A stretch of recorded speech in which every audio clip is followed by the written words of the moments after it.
আসসালামু আলাইকুম দর্শক, আমন্ত্রণ জানাচ্ছি beyond border sports presents the analyst angle powered by Revital BD.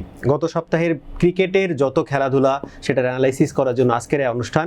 স্টুডিওতে আমন্ত্রণ জানিয়েছি সার্টিফাইড পারফরমেন্স অ্যানালিস্ট আমির একজন প্রতীক ভাই কেমন আছেন? আলহামদুলিল্লাহ ভালো। আপনাদের ঈদ কেমন কেটেছে? আলহামদুলিল্লাহ আমরা সবাই ভালো ছিলাম। আমরা শুরু করছি বাংলাদেশ এবং নিউজিল্যান্ড সিরিজ দিয়ে, যেখানে নিউজিল্যান্ড তাদের স্কোয়াড দুইটা টি20 এবং ওয়ানডে দুইটা ফরম্যাটের জন্য কিন্তু তারা স্কোয়াড ঘোষণা করেছে। আমি যা জানতে চাও যে আমার খুব এক্সপেকটেশন ছিল যে একটা ভালো কম্পিটিটিভ টিম পাঠাবে, যেটা আসলে বাংলাদেশের জন্য কিন্তু একটা ভালো পরীক্ষা হতে পারতো যে বাংলাদেশ কতটা কম্প্যাক্ট এই দুইটা সেক্টরে। আপনার কাছে কি মনে হয়েছে যে টিমটা পাঠাচ্ছে? না, ইট ওয়াজ এক্সপেক্টেড, যেহেতু আইপিএল ওই সময় চলবে। জি, তো কিছু কি প্লেয়ার্স মিসিং থাকবে নিউজিল্যান্ডের, এবং তারা কিন্তু মোটামুটি এইভাবে তাদের লাস্ট হোম সিরিজ যেটা সাউথ আফ্রিকার বিরুদ্ধে সেখানেও পার্টিসিপেট করেছে। সিরিজটা তারা জয় করতে পারেনি, বাট কিছু ভালো পারফরমেন্স ছিল এই সাইড লাইন থেকে যারা আসলে স্কোয়াড ইনক্লুডেড ছিলেন। তো সেই অর্থে আমার কাছে খুব আনএক্সপেক্টেড মনে হয়নি। এবং রিসেন্ট টাইমে আমরা দেখেছি যে বাংলাদেশ ট্যুর করতে আসলে বেশ কিছু টিম আসলে তাদের ফুল স্ট্রেংথ স্কোয়াডটা পাঠাচ্ছে না, আর যেখানে আপনার আইপিএল থাকছে সেখানে আসলে কিছু কি প্লেয়ার আসবে না, এটা অবধারিতভাবে বলা যায়।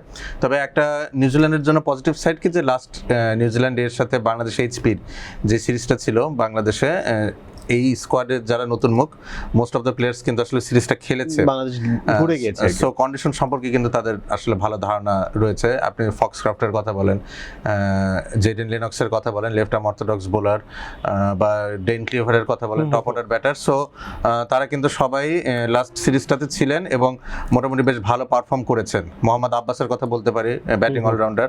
তো যদিও মনে হচ্ছে যে বেশ কিছু আনকরা মুখ রয়েছে, কিন্তু আপনি যখন দেখবেন যে মাঠে খেলা গড়াবে, এই টিমটাই কিন্তু বাংলাদেশকে বেশ ফাইট দিতে সক্ষম। আমরাও চাই খেলাটা কম্পিটিটিভ হোক এবং বাংলাদেশ জিতুক দিন শেষে। আমরা একটু আপনার সঙ্গে আলোচনা করতে চাই ওয়ার্ল্ডের ওয়ান অফ দ্য লিডিং দুইটা ফ্র্যাঞ্চাইজি টুর্নামেন্ট চলছে, আইপিএল এবং পিএসএল। আমরা পিএসএল দিয়ে শুরু করতে চাই, কারণ যেহেতু বাংলাদেশ 6 জন কি প্লেয়ার তারা এই পিএসএল এ তিনটা টিমের সাথে সংযুক্ত এবং তারা খেলছেন। এবং যদি বলি যে তাদের পারফরমেন্সে কিন্তু বেশ ভালো, কম্পারেবলি যদি বলি, আমাদের যে তিনজন মানে প্লেয়ার একটা সঙ্গেই খেলছেন একটা টিমে, এবং রিশাদ খেলছেন একটা টিমে, আরেকটাতে মুস্তাফিজ এবং ইমন। ওভারঅল পিএসএল সম্পর্কে যদি আপনার কাছে জানতে চাই, কেমন দেখছেন পিএসএল? টুর্নামেন্টটা কেবলই স্টার্ট হয়েছে, তবে সত্যি কথা বলতে গেলে ইরান ইউএস ইসরায়েল যুদ্ধের জন্য পিএসএল এর সৌন্দর্য কিন্তু অনেকটাই হারিয়ে গেছে। দর্শক শূন্য মাঠে খেলাটা আয়োজন করার সিদ্ধান্ত নেওয়া হয়েছে, এবং এবার কিন্তু পিএসএল 6টা ভেন্যুতে হওয়ার কথা ছিল, সেখানে লাস্টে মাত্র 2টো ভেন্যুতে ইনিশিয়াল ফেজের ম্যাচগুলো আয়োজন করার সিদ্ধান্ত নেওয়া হয়েছে। সো এটাও কিন্তু সৌন্দর্য অনেকটাই ম্লান করে দিচ্ছে, যেটা আমার কাছে মনে হচ্ছে। কজ আপনার ভেন্যু সংখ্যা যত বাড়বে, টিমগুলোর আসলে সাপোর্ট কিন্তু বিভিন্ন ভেন্যুতে বিভিন্ন রকম থাকে। আপনি এখন করাচি আর লাহোরে সবগুলো খেলা আয়োজন করছেন, সেখানে আপনার রাওয়ালপিন্ডি বলি, ইসলামাবাদ বলি, বা মুলতানের কথা বলি, পেশোয়ারের কথা বলি, তাদের দর্শকরা তো আসলে সাপোর্ট নেই, বাট তারপরেও একটা কিন্তু অন্যরকম টান থাকে যখন ওই মাঠগুলোতে স্পেসিফিকলি খেলা হয়। মুলতানে খেলা হতে পারছে না, আপনি যদি রাওয়ালপিন্ডিতে খেলা হতো, সেখানে ইসলামাবাদ এবং রাওয়ালপিন্ডি দুটো টিমেরই একটা আকর্ষণ থাকতো, দর্শকদের একটা বিষয় থাকতো। সো সবকিছু মিলে এগুলো কিছু নেগেটিভ সাইড পিএসএল এর। তবে যদি কিছু পজিটিভের কথা বলি, টিম সংখ্যা বেড়েছে পিএসএল এ। আমরা এর আগে কখনো এক আসরে 8টা টিম অংশগ্রহণ করতে দেখিনি, এবার কিন্তু পিএসএল এর নতুন কিছু টিম ইন্ট্রোডিউসড হয়েছেন। হায়দ্রাবাদ কিংসম্যানের কথা বলতে পারি আমরা, রাওয়ালপিন্ডির কথা বলতে পারি। সো এই দুটো টিমের ইনক্লুশন আমার মনে হয় যে পাকিস্তানের নতুন ট্যালেন্ট খুঁজে বের করার ক্ষেত্রে কিছুটা হেল্পফুল হবে। কজ টিম সংখ্যা যত বাড়বে, প্লেয়ারদের অপরচুনিটি পাওয়ার প্রবাবিলিটিটা তত বাড়বে, প্লেয়ার সংখ্যা বাড়বে। এই জায়গা থেকে আমার মনে হয় পিএসএল এর এটা একটা পজিটিভ দিক। আমরা যদি পয়েন্ট টেবিলের কথা বলি, করাচি কিংস পয়েন্ট টেবিলের শীর্ষে, এছাড়া লাহোর কালান্দার্স পয়েন্ট টেবিলের সেকেন্ড পজিশনে আছেন। পেশোয়ার জালমির একটা ম্যাচে তারা জয়লাভ করেছেন, এবং সেখানে কিন্তু আমরা দেখেছি শরীফুল ওপেনিং স্পেলে বল করেছেন। তানজিদ তামিম নাহিদ এখনো ম্যাচ পাননি। এছাড়া যদি বলি রাওয়ালপিন্ডিতে তিশাত খেলছেন, উনিও কিন্তু ভালো, যদিও ম্যাচটা তারা হেরেছে। তো ওভারঅল যদি বলি যে আপনি এই পিএসএল এ বাংলাদেশের যে প্লেয়ারগুলো খেলছেন তাদের ব্যাপারে কতটুকু আপনি এক্সপেক্ট করেন, তাদের কাছ থেকে আপনি কি আশা করছেন? এছাড়া পিএসএল থেকে বাংলাদেশের যে প্লেয়াররা যাচ্ছে তাদের কতটুকু নিজেদেরকে ঝালিয়ে নেওয়ার একটা সুযোগ থাকছে? এখানে সবচেয়ে বড় কনসার্নের জায়গা আমার কাছে মনে হচ্ছে নাহিদ রানা, বিকজ নাহিদ রানা কিন্তু বেশ ইনজুরি প্রোন। তো পিএসএল এ আসলে তার ওয়ার্কলোড ম্যানেজমেন্টটা প্রপারলি হওয়া খুব ইম্পর্টেন্ট। আমি চাইবো না যে নাহিদ রানা খুব বেশি ম্যাচে সুযোগ পাক, মানে বৃহত্তর স্বার্থের কথা চিন্তা করে। সো নাহিদ রানা যে কয়টা ম্যাচ খেলুক, যেহেতু বড় একটা টুর্নামেন্ট অবশ্যই উনি সুযোগ পাবেন, তবে অন অ্যান্ড অফ করে যদি নাহিদ রানাকে খেলানো হয় আমার মনে হয় সেটা তার জন্য বেটার। শরীফুল ইসলামের কিছু ম্যাচ টাইম দরকার, তার জন্য পিএসএলটা একটা আদর্শ মঞ্চ। কজ ন্যাশনাল টিমে আমাদের যে পেসারদের বাঞ্চ, সেখানে কিন্তু শরীফুল ইসলাম মেইন 11-এ ম্যাচ পান না। তো পিএসএল এ বেশ কিছু ম্যাচ পেলে আসলে এটা তার জন্য নিজেকে প্রস্তুত রাখার একটা জায়গা হবে। তানজিদ হাসান তামিমকে আমি আসলে প্রথম ম্যাচে এক্সপেক্ট করছিলাম, কজ উনি দুর্দান্ত ফর্ম নিয়ে আসলে পিএসএল এ ঢুকেছেন। তো আশা করি যে সামনে উনি ম্যাচ পাবেন, গেম টাইম পাবেন। পারভেজ হোসেন ইমন কিছুটা ডিসঅ্যাপয়েন্ট করেছেন, কজ দুটো ম্যাচে কিন্তু ওইভাবে শুরু করেও কিন্তু ক্যারি করতে পারেননি। লাস্ট বিপিএল এ কিন্তু উনি সিলেটের হয়ে ইনিশিয়াল ফেজে মিডল অর্ডারে ব্যাট করেছেন এবং বেশ ভালো করেছেন।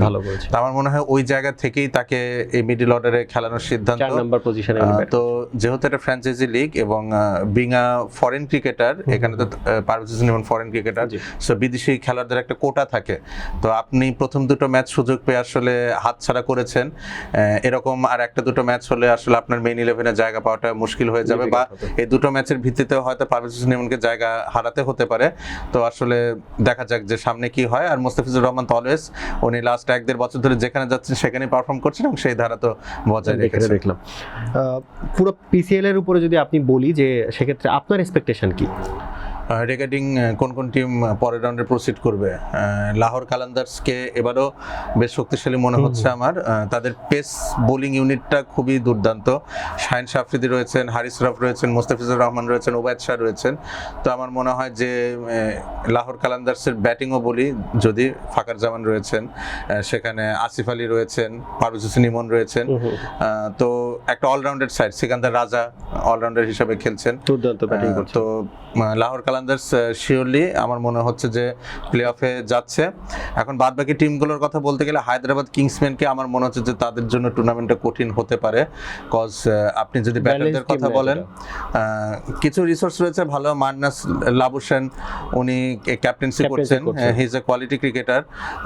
আপনার সাইম আইব রয়েছেন, উসমান খান রয়েছেন, বেশ কিছু ভালো ক্রিকেটার রয়েছে, ক্লিক করছে বাট ওইভাবে আসলে ক্লিক করছে না। এবং টুর্নামেন্টের যেহেতু টিমটা নতুন, আমার মনে হয় তাদের জন্য একটু টাফ টাইম হতে পারে। নতুন যে টিমটা রয়েছে রাওয়ালপিন্ডি, আমার মনে হয় তারা হয়তো একটা চমক দেখাতে পারে, কজ প্রথম ম্যাচ হারলেও তাদের টিমে কিন্তু বেশ কিছু কোয়ালিটি ক্রিকেটার রয়েছে। ড্যারিল মিচেল রয়েছেন, মোহাম্মদ রিজওয়ান রয়েছেন, লোকাল স্টারের মধ্যে ইয়াসির আলী রয়েছেন, আমাদের বাংলাদেশের রিশাদ হোসেন রয়েছে। সো আমার মনে হয় এই টিমটা, মোহাম্মদ আমির রয়েছে, তো এই টিমটা হয়তো প্লে অফে যেতে পারে। মুলতান সুলতানস টিমটা দুর্দান্ত। এটা বলতে পারি যে একটা অজি ক্রিকেটারদের সেটআপ মুলতান সুলতানসের মধ্যে। স্টিভ স্মিথ রয়েছেন, অ্যাস্টন টার্নার রয়েছেন, সাহেবজাদা ফারহান এবার ইসলামাবাদ ইউনাইটেড থেকে মুলতান সুলতানসে এসেছেন, এবং হচ্ছে আরাফাত মিনহাস, মানে নিউ সেন্সেশন পাকিস্তান ক্রিকেটে সেও রয়েছে।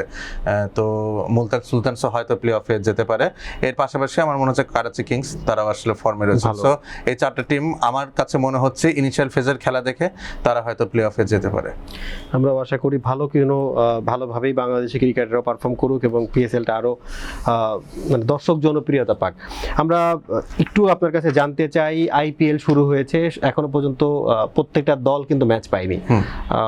আমরা দেখলাম মাত্র 3টা দিনের খেলা আমরা দেখেছি, এবং যেখানে যদি বলি ফার্স্ট ম্যাচে সানরাইজার্স হায়দ্রাবাদ কিন্তু আসলে রয়্যাল চ্যালেঞ্জার্সের কাছে 200 রান স্কোর করেও হারতে দেখেছি। এছাড়া কলকাতা নাইট রাইডার্সকে আমরা দেখেছি হচ্ছে মুম্বাই ইন্ডিয়ান্সের কাছে হারতে। মানে 200 স্কোর করেও যে আমি নিজের সেফ সাইডে রাখতে পারছি না, আইপিএল সেটা খুব চোখে আঙ্গুল দিয়ে দেখাচ্ছে। এবং এত বড় স্কোর করার পরে আসলে কোনো টিমই কিন্তু সেফ না। আবার গতকালকে কিন্তু আমরা দেখেছি লো স্কোরিং ম্যাচে চেন্নাইয়ের মতো টিমকে 100 হচ্ছিল না, এরকম একটা অবস্থা, কোনো মতে জোড়াতালি দিয়ে 120+ একটা স্কোর করা, এবং সেটাও কিন্তু খুব ইজিলি রাজস্থান রয়্যালস জিতে নিয়েছে। তো ওভারঅল আপনার কাছে আইপিএল নিয়ে কি এক্সপেকটেশন, কিংবা আইপিএলটা কেমন দেখছেন?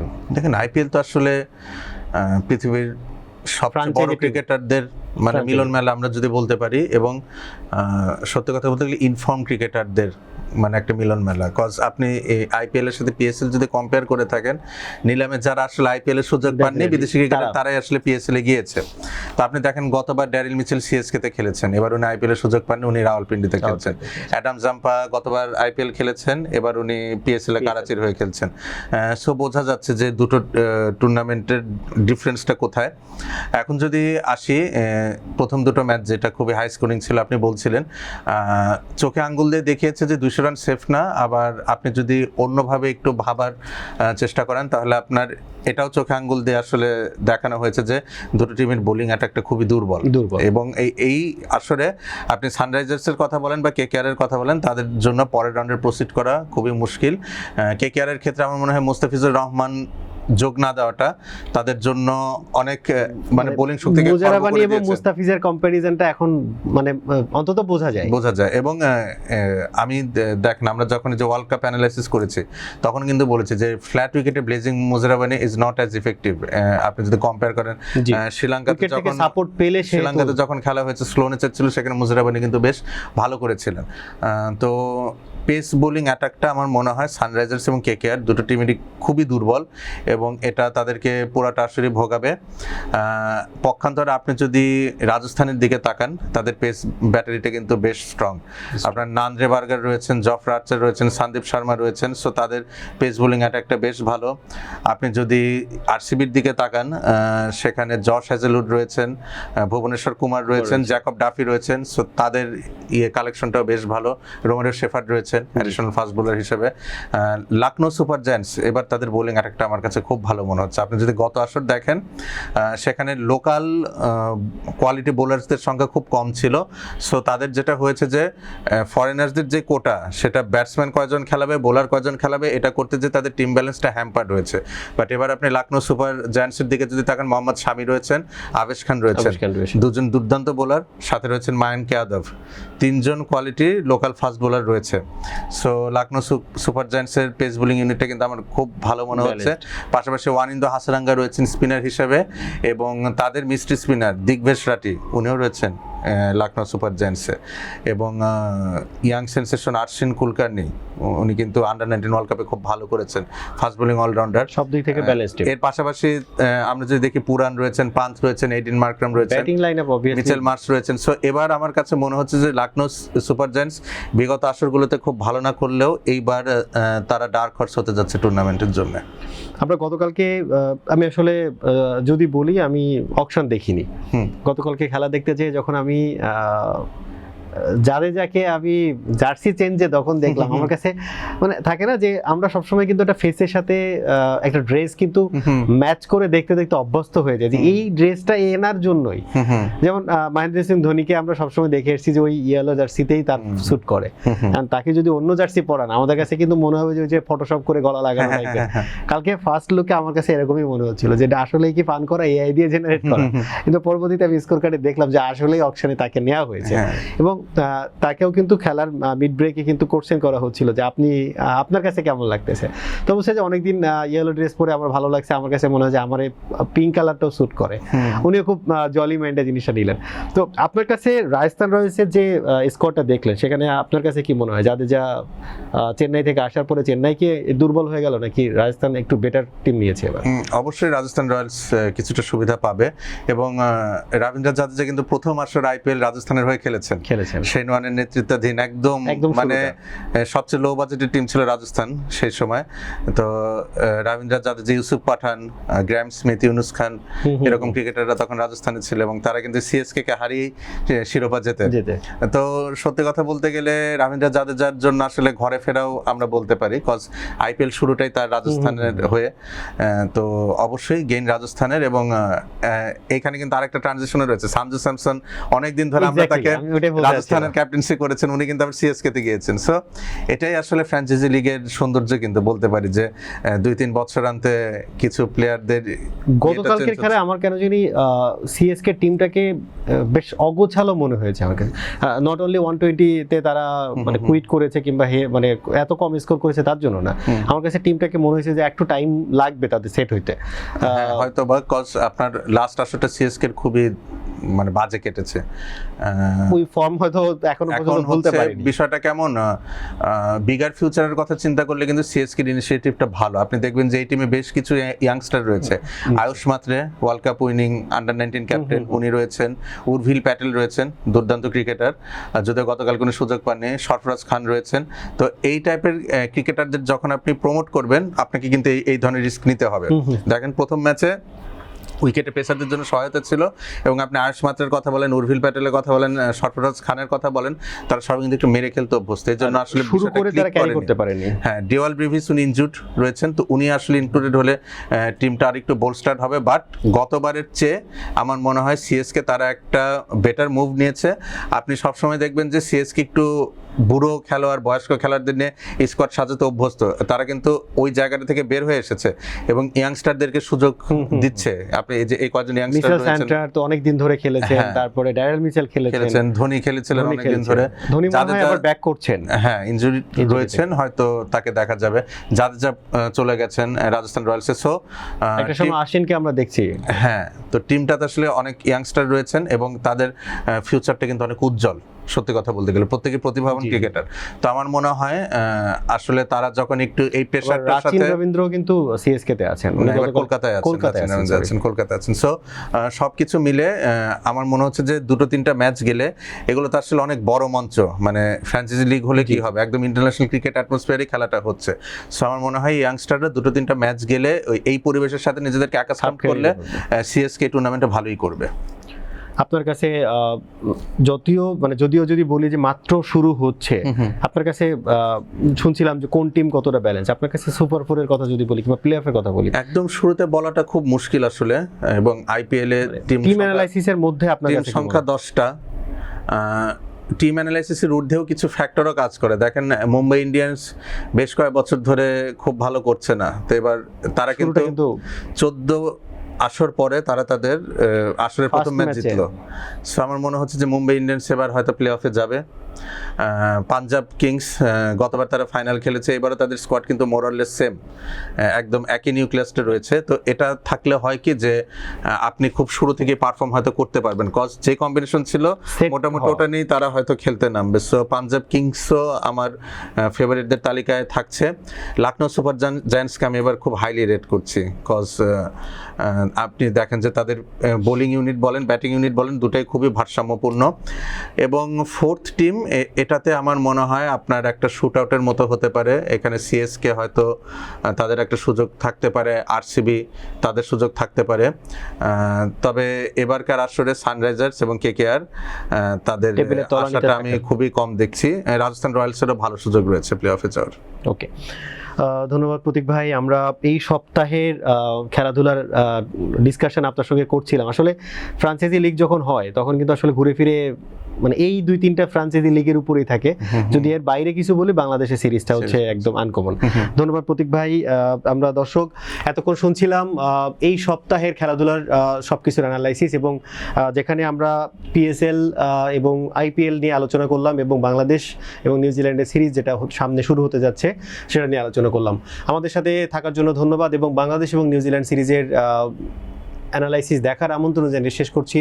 দর্শক ভালো থাকবেন, সুস্থ থাকবেন। আসসালামু আলাইকুম।